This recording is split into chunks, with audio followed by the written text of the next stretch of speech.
in different levels of it. And the reason why we're talking today is because my wife and I have decided, why would we have a conversation about relationships as if everybody's in the same stage? So we're going to break it down, and we're going to talk about every single stage so that every person who's in the room will leave with something that's relevant to the area of their life. And so today, my wife and I, we're going to kick it off with conversations discussing what we believe is the most important thing in the foundation of a relationship. And just to start off with you, what do you think the most important thing is as relates to the foundation of a relationship? Let me get my notes out, because knowing sitting up here with you, I gotta have notes. 'Cause you be saying profound things, and mine just be, So, ask me the question one more time. One more again, come on, Ray. Oh no, this is gonna be good. I was serious. I said, what do you think the most important thing is as relates to the foundation of a relationship? What is the foundation of a relationship, most important thing? Trust, for sure. I think that's generic. I mean, I came with trust trauma to the relationship. So I think I spent, maybe not to the relationship, but I was aware that I had trust trauma. So I kind of thought, I feel like we think we're working on things in your own time and like, oh, I'm getting to know myself. And that's all true. But you don't know if you're healed or how you're dealing with that trauma until you're triggered by it. So I think that I thought I came to the relationship like healed of this trust trauma, right? And then I found myself like questioning everything in my head. It was nothing there. It was nothing to make me that way. It was just something that I was dealing with. So I really think that that is the foundation, because if you don't have the trust, it's not, nothing you say, you can't lead me anywhere. You can't, I'm not listening, I'm rebelling. It's just all a part of trust, and that's just my opinion. I think you're right. I think that some people think, and I'm not sure we will get honest feedback, but how many of y'all think that love is the most important thing in a relationship? See, there's some people will say yes. Some people will say this was a big one for about a decade, communication. Right. But let me tell you why I agree with you on trust. Because if I don't trust you, then I don't even believe what you're communicating. Right. Trust reduces, I would tell you that if not all, and this is an audacious statement, if not all, most of every argument you've had with somebody is because you didn't trust them. It boils down to trust. I don't trust that what you said was authentic. I don't believe you were where you said you were. I don't believe that you meant what you said. And if you don't trust somebody, they could be complimenting you and you hear something else. For sure. So I believe that trust is absolutely the most important thing in a relationship. I've said this 1,000 times, but my pastor told me anything that wasn't worth saying twice wasn't worth saying once. I absolutely think that everybody should read a book called The Speed of Trust. I offer it, I buy it, I bought it for our entire staff on one occasion. I think you should download it on Audible, because trust is the foundation. And there's a story in the book that talks about a young man that drank a bottle of water, and when he opened the bottle of water, there was a spider inside the bottle. And he ended up suing the water company and winning a large settlement, because he said that when he looked at the bottle of water, mind you, he didn't drink it, he just saw it. He sued the company and won a multi-million-dollar suit for what he called aquaphobia. He said that he was now afraid of water because there was a spider in the bottle. Quite frankly, I wish I had bought that bottle. But that water company had to spend millions of dollars doing marketing to prove that the factory had been overhauled and they wouldn't have that problem. Here's the moral of the story. Whenever trust is low, cost is high. And whenever trust is high, cost is low. So any relationship where there is no trust, it is too costly to be in, because you end up paying more than it's worth to stay in it. So trust, I believe, is the most important thing in a relationship. If you agree with that, make some noise in this place today. I don't know how you do this with Sarge. Sarge is I my would guy. want to stop and This is what we do. We've been doing this a long time. Stay right there, Sarge. So if trust is the foundation, then after you found out that you trust, here's what a lot of people out there asking, and maybe you can answer it. Like, how do I know when I meet somebody that's my person? Like, how? I mean, like when the Lord showed you.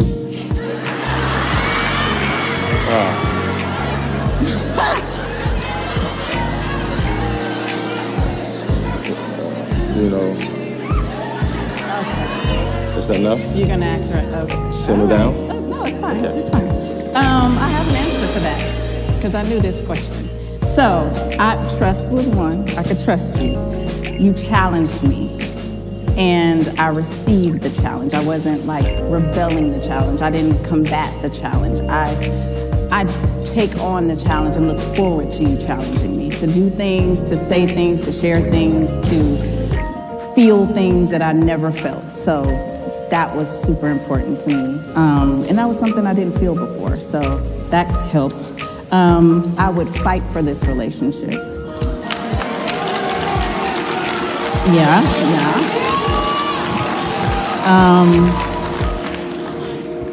I wanted to understand how you received love, and you wanted to understand how I received love. That was brand new to me too. To actually take the time to learn how somebody receives love is not just loving them. You know, like if you don't love me baking you cakes, then it's pointless, right? I mean, you'll say thank you and it'll be appreciated, but maybe that's not how you might not want gifts as a token of love, right? So I needed to understand how you receive love as well as you were interested in how I received it. So that was another one.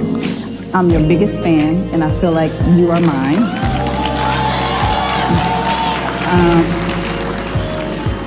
You thought you were coming over here for a second. Okay. Okay, watch it. Okay. You make me feel secure. We share life goals. That was super important. You care about my opinions as well as I care about yours. And I can just be with you and do nothing. And that's important because if you love somebody, you gotta love being with them. And we can go to the grocery store, we can do nothing, and I still enjoy that time. The last thing is you make it easy. You make all of this so easy.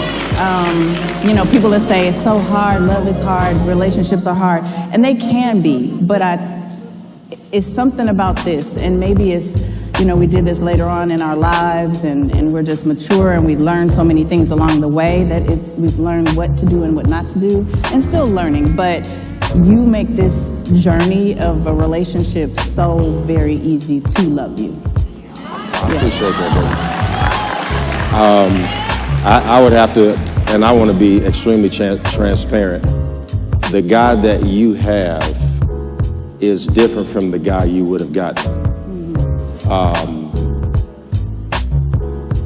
I can make it easy now, but it wouldn't have been easy if you had met me in the previous set. I was so focused on my goals, I didn't have time to be focused on the person. And it wasn't until later on that I figured out that I got the car that I wanted and I still traded it in. I spent all that time getting the watch that I wanted and don't even put it on. And going after things is such a stupid pursuit. It was only in this time of my life that I realized that people are the real prize, and they outlast anything that you can accumulate. Because I think that relationships are made better when people are ready to be in them and not for people who are ready to have them. Right, that's good. Does that make sense? That makes total sense. I think that for me, how do you know a person is your person? I would say sacrifice. The Bible says in Romans chapter 5, verse 8, that while we were yet sinners, Christ died for us. So the way you know somebody is your person is that you're willing to make the sacrifice even if they haven't made the change. I hope y'all heard what I said. Because anybody who has to change in order for you to love them isn't your person. They are just a bridge until you get to the person. And I've found in my counseling over all these years, most people are not with their person, they're with bridges. Just somebody they climbing over till they get to the next spot. And that's why you're frustrated. And that's why you're shaky, right? Because every person that is your person, there is no way to love somebody without sacrifice. Let me just say that. If you're not sacrificing, it's not love. Love, by definition, means I have to sacrifice myself in order to do it. Yeah. What did Jesus say? God so loved the world that he... Okay, so you can't love without dying.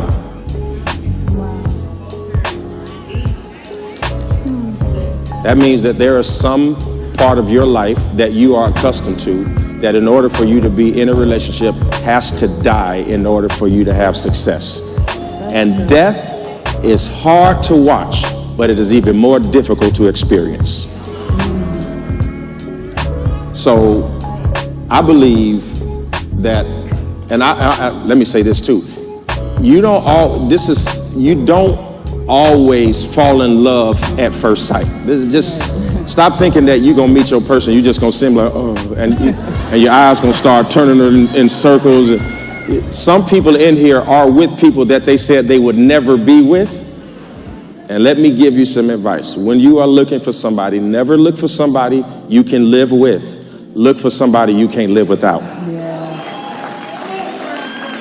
You can live with anybody, but it's hard to live without the person that God has for you. Like, one thing you have risen in my life is communication expectations. Because for me, and I think some fellas can agree with this, whenever a woman says, I need to talk to you about something, I just don't know why that just make us so scared. Women, y'all know it too. Don't look at me like you don't know it. When you get home, I need to talk to you about something. What is it about? Don't even worry about it. I just tell you to get home. Now you got somebody scared for 8 hours.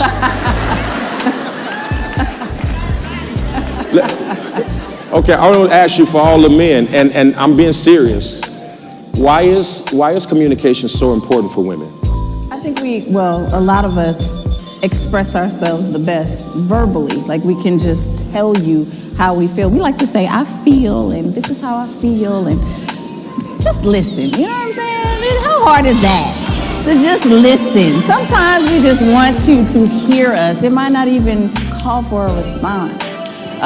Sometimes we just want you to hear, like, as women, and this is nothing against the men, because I know y'all gonna say, we do stuff too, but as women, we give so much all day long. Like, as a woman, you're a mom, you're a friend, you're an aunt, you're a daughter, you're everything. And we are giving, not even realizing how much we give all day. But from the time you wake up to the time you go to bed, you are consistently giving in some way. So that's a lot of feelings, right? And then if you're in a relationship or dating or whatever, that's a whole nother separate thing. So sometimes if you have a companion, a spouse, whatever it is, you just need them to listen. I'm a hugger, so sometimes I say, I just need a hug. And I don't need words. I just need a long hug where I can just go limp and you hug me. And I feel so much better after. I'm fine. And then we can move on. But there are times that we just, can we talk? I don't say, can we talk? Because I know that makes your heart flutter. But I will. And I know you guys have probably heard this story before, but we have a thing where we take one day out of the week and spend 20 total minutes of just listening to each other. Each of us gets 10 minutes to say whatever is on our mind uninterrupted. So you can't take notes. You can't, say, wait, let me come back to that, whatever you address. But it has helped our relationship tremendously because you can get out whatever that is in one sitting. And sometimes it happens twice a week if we need it. But it's just the communication is so important. I don't know if it's as important No, for. I like that better than. Can we talk? Yeah. Well, that's because it's scheduled and you know that it's gonna happen, as opposed Wednesday to at 7. I'm impromptu. showing up. I'll be there Wednesday at 7. Oh, we can't do it today. We're at church. Wow. But Thursday's fine. I think she said Thursday's fine.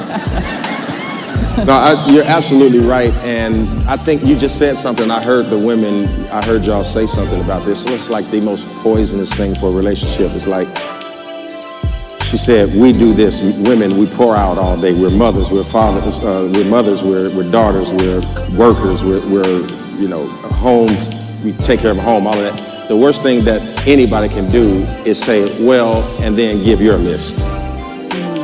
Right. You get nowhere when your response to my pain is your pain. Right. Right.